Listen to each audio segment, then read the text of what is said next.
হর হর মহাদেব বন্ধুরা, শুভ মহা অষ্টমী, শুভ দুর্গাপুজো। আবার চলে এসেছি তোমাদের মাঝে একটি ছোট্ট ভিডিও নিয়ে। তবে আজ যে জায়গাটি এসছি সেই জায়গাটির নাম হচ্ছে অত্যন্ত জনপ্রিয় একটি নাম, কামারপুকুর জয়রামবাটি। হ্যাঁ, তো শুরুতে ভিডিও করার সময় বা স্কোপ পাইনি, কারণ বাই রোডে এসছি, গাড়িটা চালিয়ে আসতে হয়েছে। জাস্ট জয়রামবাটির পার্কিং গ্রাউন্ডে গাড়িটা পার্কিং করেছি, অ্যান্ড পার্কিং করে জাস্ট ভিডিও করা শুরু করেছি।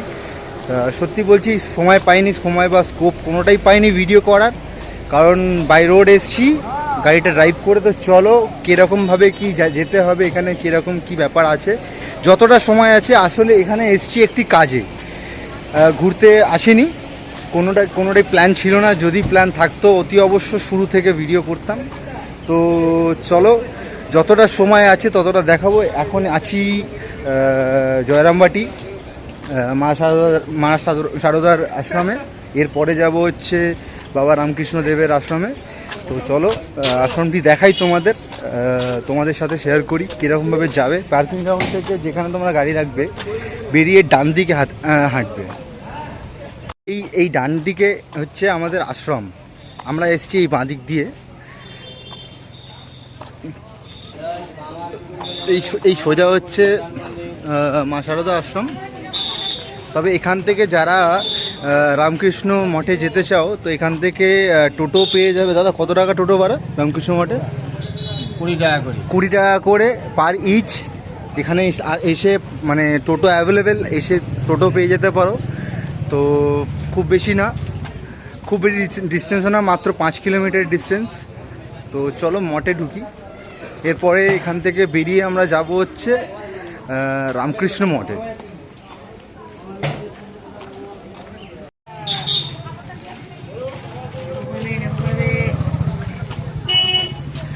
তবে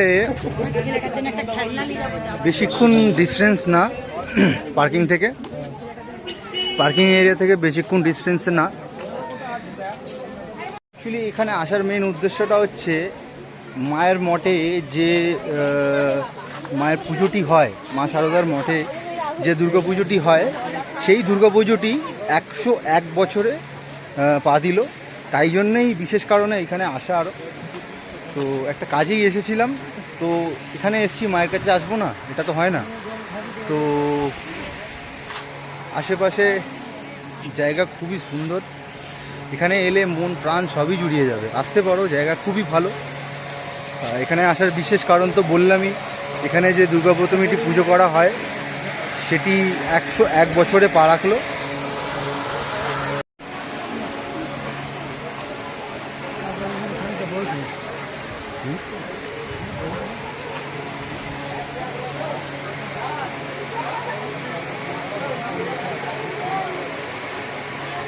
এই মায়ের মূর্তি দালানের মধ্যে পুজোটা হয়।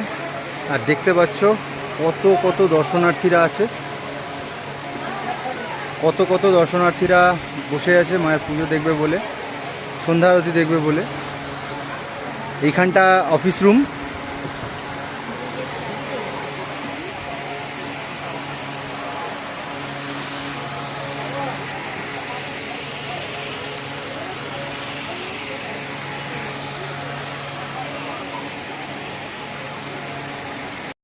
তবে আরও একটা জিনিস, এখানে এলে কেউ কিন্তু খালি পেটে যায় না। এখানে খাওয়া দাওয়ার উপযুক্ত ব্যবস্থা করা আছে। এই যে অফিস রুমটা দেখালাম, এখান থেকে বা খাওয়া দাওয়ার ওখানে কাউন্টার আছে, মাত্র 50 টাকায় পেট ভরে খাওয়া দাওয়া। কেউ অভুক্ত হয়ে যাতে না যেতে পারে। প্রত্যেক দিন প্রায় হাজার মানুষ আসে মায়ের কাছে। তো চলো খাওয়া দাওয়ার জায়গাটাও দেখাচ্ছি। তবে আমি খাবো না, কারণ অলরেডি আমার খাওয়া হয়ে গেছে বাইরে। তো চলো দেখাচ্ছি খাওয়া দাওয়ার জায়গাটা। মায়ের দালানের ঠিক ডান দিক দিয়ে খাওয়া দাওয়ার জায়গাটা চলে যায়।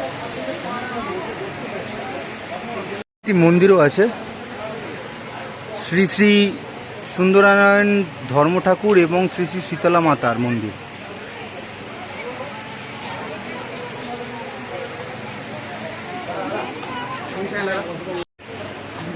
এখানেও প্রচুর মানুষ ভিড় করে বসে আছে দালানের পাশে, দেখতে পাচ্ছ প্রচুর মানুষ। প্রত্যেক দিন হাজার হাজার মানুষ এখানে ভিড় করে, মায়ের কাছে আসে, ঘন্টার পর ঘন্টা এখানে বসে থাকে মানুষ।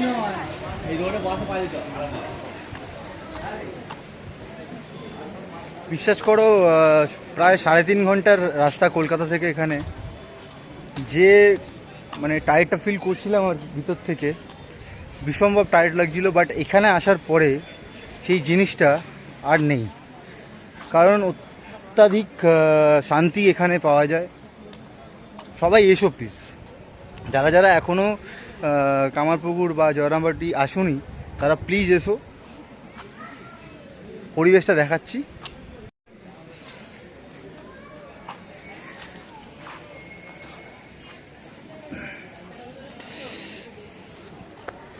এখন চলো সোজা খাওয়া দাওয়ার জায়গায় যাব। ঠিক শৌচালয়ের পাশ দিয়ে যেতে হবে, বাদিক দিয়ে।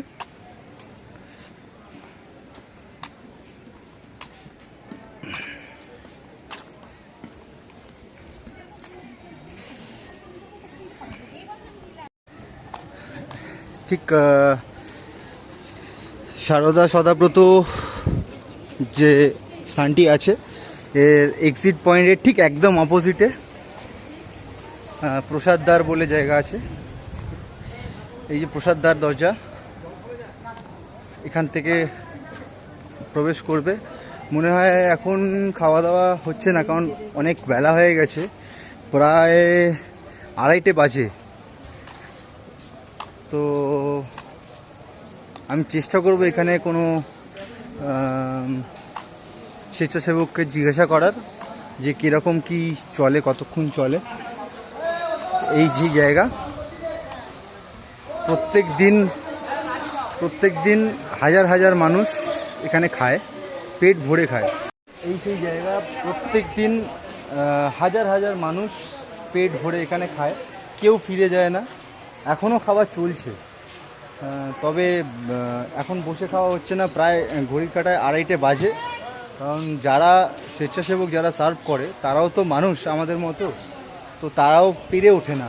তো এখন বুফে সিস্টেম হয়েছে, তো সবাই এখানেই আসবে। মাত্র 50 টাকার বিনিময়ে, ঠিক আমার ঠিক পিছনে এই জায়গাটায় বসে 50 টাকার বিনিময়ে কাউন্টার বসে। তো এখানে কাউন্টার দিয়ে টিকিট কেটেই তারপরে ঢুকো প্লিজ, কেউ ভিড়ের মধ্যে এখানে কেউ ঢুকো না। চলো কোনো স্বেচ্ছাসেবককে জিজ্ঞাসা করে ডিটেলসটা জানি। দেখতে পাচ্ছ ভাত, আলু পোস্ত, চচ্চড়ি, ডাল, চাটনি, বোঁদে, পেট ভরে খাও। কেউ প্লিজ খাবার নষ্ট অ্যাটলিস্ট করো না, যতবার চাইবে ততবারই দেবে, বাট কেউ খাবার নষ্ট করো না প্লিজ। দেখতে পাচ্ছ প্রত্যেক দিন হাজার হাজার মানুষ এখানে খায়, বসে খায়।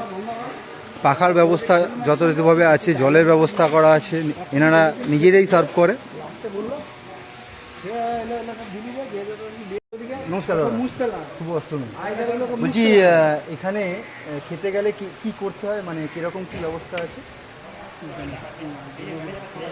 হ্যাঁ বলুন, অসুবিধা নেই। এখানে কিরকম ব্যবস্থা আছে, এখানে খেতে গেলে কি করতে হয়, মানে কিরকম কি ব্যবস্থা, কুপন বা কি? হ্যাঁ কুপন আছে। হ্যাঁ, কত টাকা?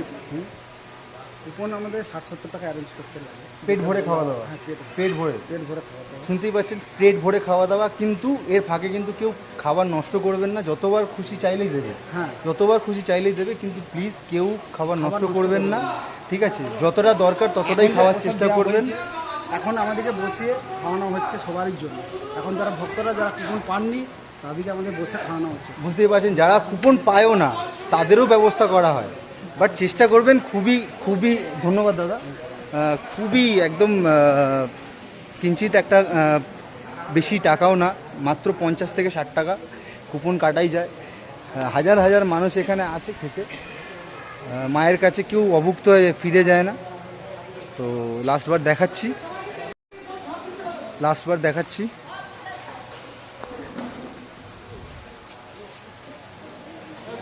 আমি এখন বাইরের দিকে বেরোচ্ছি।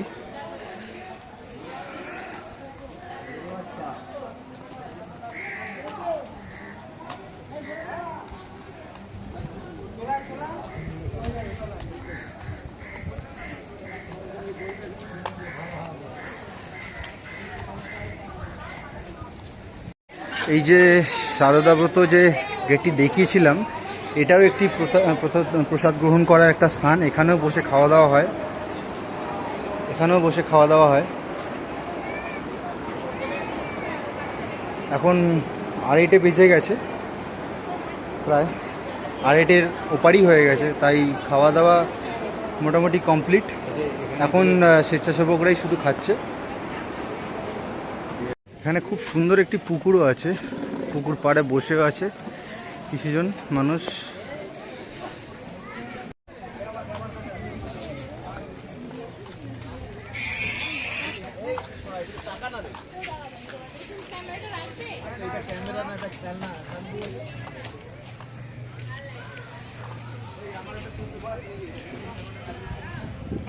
খুব সুন্দর জায়গা।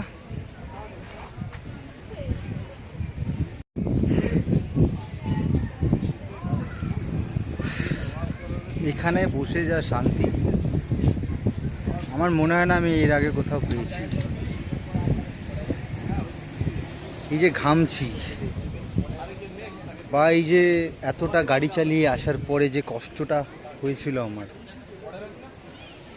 সত্যি এখানে আসার পরে প্রকাশ করা যাবে না মুখে যে কতটা মানে স্বস্তি পাচ্ছি। যারা বাই রুটে আসছো তারা চাইলে অতি অবশ্য রামকৃষ্ণ মঠে আগে যেতে পারো, কামারপুকুর। তারপরে তার ঠিক 5 কিলোমিটার পরেই মা সারদা মন্দির, যেটা জয়রামবাটি বলতে পারো বা বলে মানুষ। তো খুব সুন্দর একটি জায়গা, এখন উপভোগ করছি।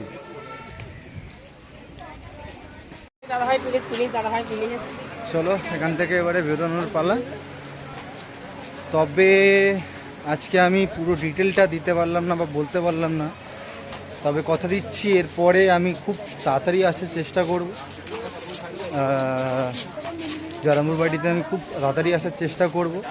তখন প্রত্যেকটা জায়গায়, প্রত্যেকটা কোনায় কোনায় আমি কি আছে ডিটেলস দেওয়ার চেষ্টা করব। এখন জয়রামবাটি থেকে বেরিয়ে যাচ্ছি, তবে খুব শীঘ্রই আসার আমি চেষ্টা করব, অ্যান্ড এই বছরই আসার চেষ্টা করব। তবে চলো, চেষ্টা করছি যদি সুযোগ পাই রামকৃষ্ণ মঠে।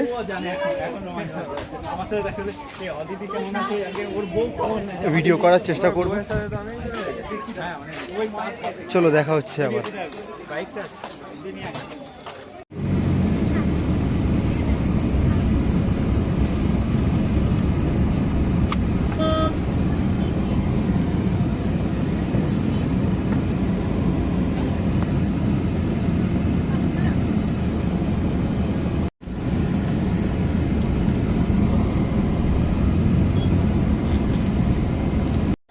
চলে এলাম জয়রামবাটি থেকে কামারপুকুরে রামকৃষ্ণ মঠের কাছে পার্কিং গ্রাউন্ডে আছি। এখন যাচ্ছি, বিশাল রোদ, বিশাল গরম, বিশাল রোদ। আমি শুনছি নাকি আবার কলকাতায় নাকি এই সময় খুব বৃষ্টি হয়ে ভাসাচ্ছে, আর এদিকে দেখতে পাচ্ছ এত রোদ। তবে চলো কতটা দূর দেখি। আমি এই জায়গাটা এর আগে আমি একবারই এসেছি, কিন্তু এরকম এখানে আমি পার্কিং করিনি, বাট এখানে পার্কিং করতে হলো। এখান থেকে কতটা দেখি।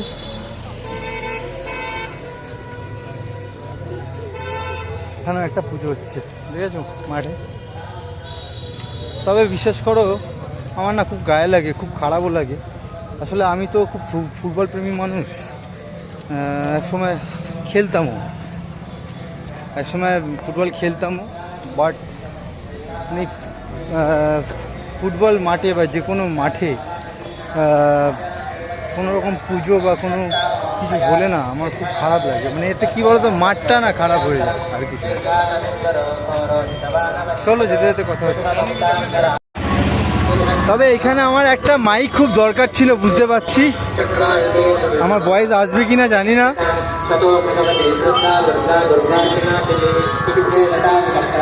আমরা এদিক দিয়ে এসেছিলাম কলকাতা দিয়ে, বাট এখন আমরা এটা দিয়ে যাব।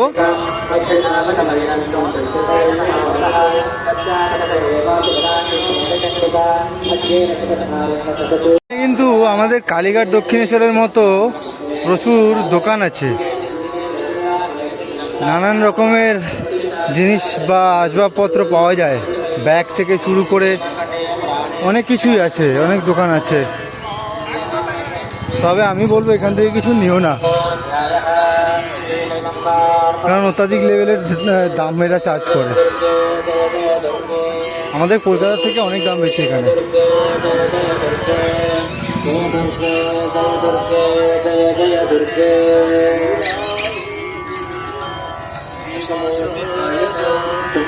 সামনে দেখা যাচ্ছে মঠ, মানে গেটটা দেখা যাচ্ছে, এসেই গেছি।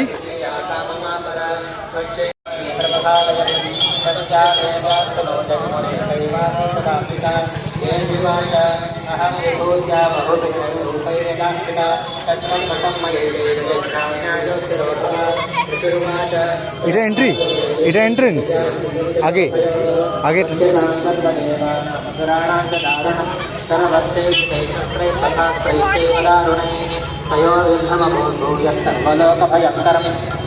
ভুল হয়ে গেল, এন্ট্রেন্সটা একটু আগে।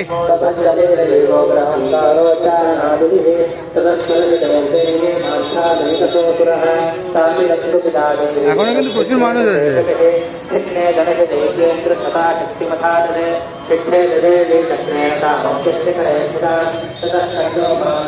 আমি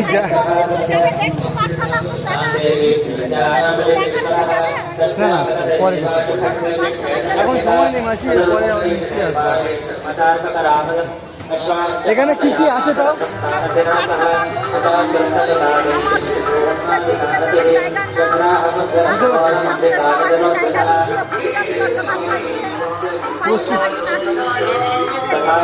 মানে প্রচুর জায়গা আছে। তবে আজকে বন্ধুরা পারবো না এতগুলো কভার করতে, বাট কথা দিচ্ছি এই বছরের মধ্যে আরেকবার আসবো, আবার আসবো। একদমই সময় নেই, যতটা পারছি কভার করছি। মাসি তোমার কাছেই আসবো, ঠিক আছে? মাসির কাছেই আসবো, কিন্তু মাসিকে আমি খুঁজে ঠিক বার করবো, ঠিক আছে? কথা দিলাম। চলো।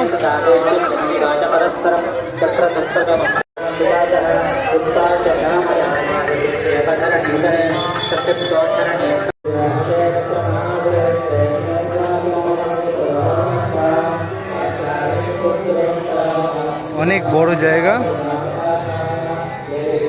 ইতিমধ্যে কীর্তন হচ্ছে। তবে ওই যে আজকে এতটা কভার করতে পারবো না।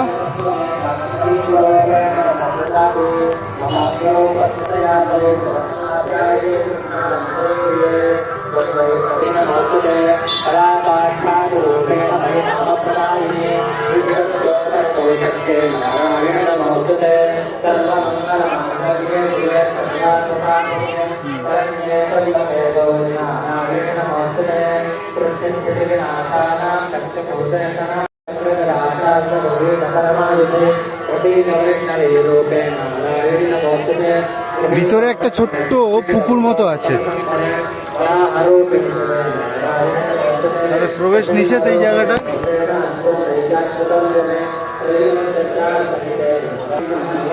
চারিদিকটায় গাছপালা দিয়ে কি সুন্দর দেখেছো, সাজিয়েছে বা ভরে রেখে দিয়েছে।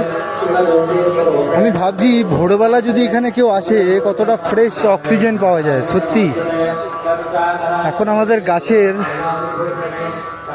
মর্মটা বুঝি আমাদের কলকাতার বাসীরা।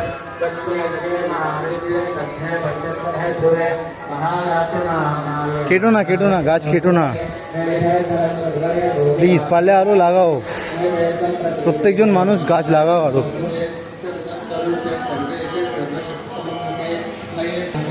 এখানেও প্রায় শয়ে শয়ে মানুষ বসে আছে। এখানেও মঠের ভিতরে দুর্গাপুজো করা হচ্ছে। এটাও প্রায় 100 বছরের উপর। তবে এই মুহূর্তে ছবি তুলতে পারছি না, মায়ের মুখ ঘেরা আছে।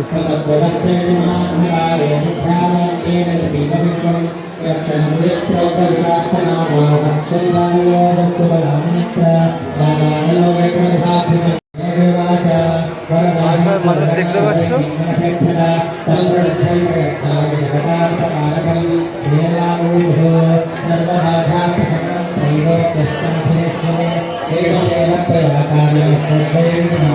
তবে এখানে বেশিক্ষণ দাঁড়ানো যাবে না, হাতে একদম সময় কম। খুব তাড়াতাড়ি আমাকে বেহালায় ঢুকতে হবে।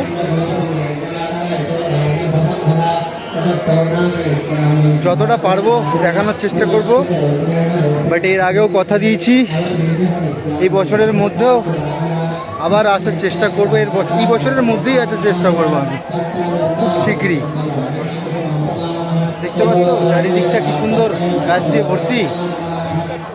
কাটো কাটো, আরো গাছ কাটো। এই যে ঘাম দেখছো, এই ঘাম, এই কষ্ট, এইসব গাছ কাটার পরিণতি। আরো গাছ কাটো, পুরো মাঠ করে দাও, ঠিক আছে, যাতে আরো ভালো হয়। গাছ রেখো না, একদম বাজে জিনিস গাছ রাখা। গাছ রাখা একদম বাজে জিনিস, গাছ একদম রেখো না। বিল্ডিং করো, টাওয়ার বসাও, সব কিছু করো, ঠিক আছে।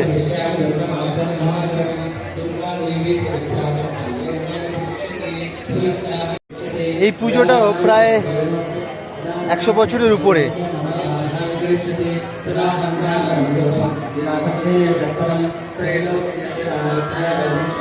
হে মা, মহা অষ্টমীতে তুমি কোথায় ডাকলে? বিশ্বাস করো কোনো প্ল্যান ছিল না। যদি প্ল্যান থাকতো আমি আগে থেকে অতি অবশ্যই জানাতাম। তবে এই কারণেই আমি চ্যানেলটার নাম এই কারণেই ভ্রমণ পেশা লিখেছি। ভ্রমণ বেরিয়ে পড়লাম আবার ভ্রমণ করতে। সাডেন প্ল্যান, একটা কাজের মারফতেই আসা এই কামারপুকুরে। আমার কাজটা প্রায় হয়েই এসছে, আর একটু বাকি আছে। তো ওই বাকিটার মধ্যিখানে যতক্ষণ পাচ্ছি একটু কভার করার চেষ্টা করছি। বাকি সাথে থাকো। এরকমভাবেই ভ্রমণ হবে, সাডেন প্ল্যান, হুট করে। যদি প্ল্যান থাকতো বিশ্বাস করে আমি জানাতাম, বাট কোনো প্ল্যান ছিল না। হুট করে আসা কলকাতা থেকে, আর কিচ্ছু না, ঠিক আছে। তাই তোমাদেরকে সাথে নিয়ে নিলাম।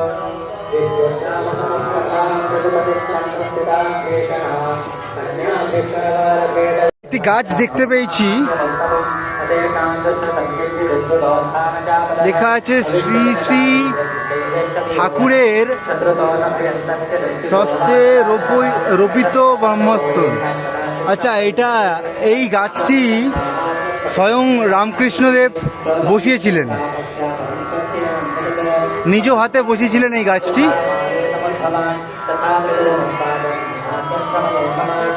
এই গাছটি স্বয়ং শ্রী রামকৃষ্ণদেব বসিয়েছিলেন নিজে হাতে, এখনো পর্যন্ত আছে। বুঝতে পারছো, একটি গাছ উনিও লাগিয়েছিলেন, উনিও বসিয়েছিলেন। আমি জানি না তোমরা কেন গাছ কাটো বাই, তবে উনিও গাছ লাগিয়েছেন। তার হাওয়া এখনো আমরা খাচ্ছি, তার ফল এখনো পাচ্ছি আমরা। গাছ কাটো, বিল্ডিং করো, টাওয়ার বসাও, সব কিছু করো, গাছ লাগিও না, বাজে জিনিস। যাই হোক, একটা প্রণাম তো করবই।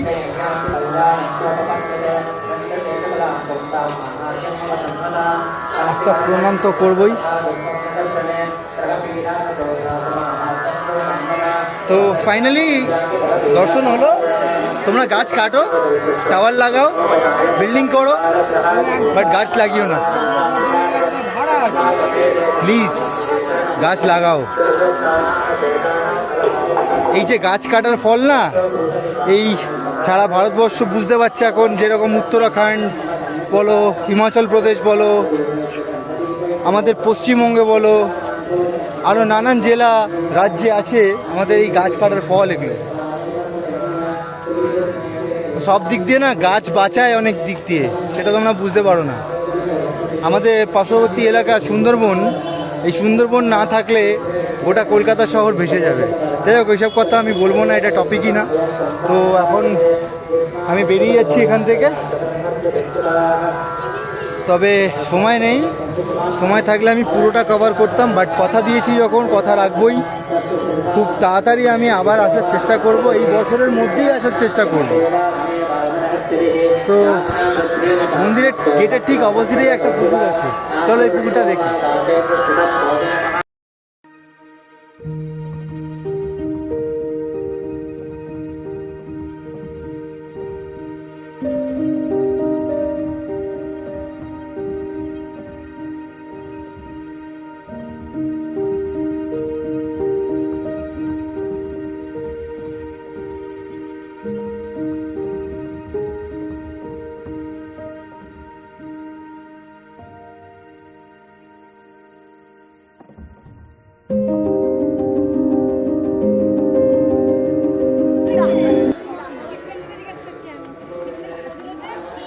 এই পুকুরে মানে বোটিং হয়,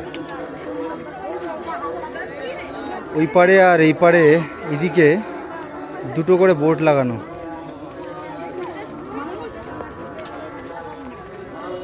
বেরিয়ে যাই, আর সময় নেই, বাট কথা দিয়েছি আবার আসবো, পুরোটা কভার করব। এখন সময় নেই, বেরোতে হবে, অনেকটা পথ যেতে হবে, কারণ কোনো প্ল্যান ছাড়াই এসছি। প্ল্যান থাকলে তো নিশ্চয়ই জানাতাম তোমাদের। তবে এখানে আমি আমার ব্লগটা শেষ করব। ভিডিওটি কেমন লাগলো প্লিজ জানিও, খারাপ ভালো যা কিছু। আর যদি কোনো রকম খারাপ কথা তোমাদের বলে থাকি তো আন্তরিক দিক দিয়ে ক্ষমা চাইছি তোমাদের কাছে, ক্ষমা প্রার্থী। ছোটো ভাই দাদা হিসেবে ক্ষমা করে দিও। অ্যান্ড প্লিজ ভিডিওটা সাবস্ক্রাইব করো, লাইক করো, শেয়ার করো। অ্যান্ড মধ্যিখানে যে কথা বললাম, সবথেকে ইম্পর্টেন্ট, সাবস্ক্রাইব করো কি না করো, লাইক করো কি না করো, আই ডোন্ট কেয়ার, আমার কোনো যায় আসে না। বাট প্লিজ গাছ লাগাও, অন্তত কেউ গাছ না লাগাতে পারলে কেউ গাছ কেটো না। যদি পার্শ্ববর্তী কোনো জঙ্গল হয়ে থাকে সেটাকে পরিষ্কার করার চেষ্টা করো, কিন্তু গাছ কেটো না, কারণ গাছই জীবন। তো বেশি কথা বাড়াবো না, এখানে ভিডিওটা শেষ করব। দেখা হবে আবার নতুন একটা ভিডিও নিয়ে। আসন্ন অনেক ভিডিও আসতে চলেছে, কারণ কিছু জায়গায় আমি যেতে চলেছি, প্ল্যান আছে আমার, যাব আমি। আমার এর আগে যে ভিডিওগুলো করেছিলাম প্লিজ আমাকে জানিও কেমন হয়েছিল, আর এটাও প্লিজ জানিও। বেশি কথা বলবো না। হর হর মহাদেব, সবাই ভালো থেকো, সুস্থ থেকো। শুভ অষ্টমী, হ্যাপি দুর্গা পুজো।